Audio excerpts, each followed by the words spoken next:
Krishna cooking શોમાં હું તમારું સ્વાગત કરું છું। આજે આપણે સરસ મજાની કાચી કેરીનું શાક બનાવીશું। તો તમે આ રીતે કાચી કેરીનું શાક નહીં બનાવી હોય વિના બાફ્યા વગર, તો અહીંયા આપણે એક કેરી છોલીને સરસ મજાના નાના નાના ટુકડા કરી લઈશું।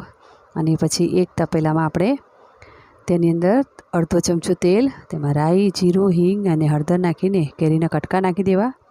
પછી તેને 2 મિનિટ માટે ઢાંકી દેવું। ઉપર પાણી મૂકો જેથી કેરી આપણી સરસ મજાની ચડી જાય।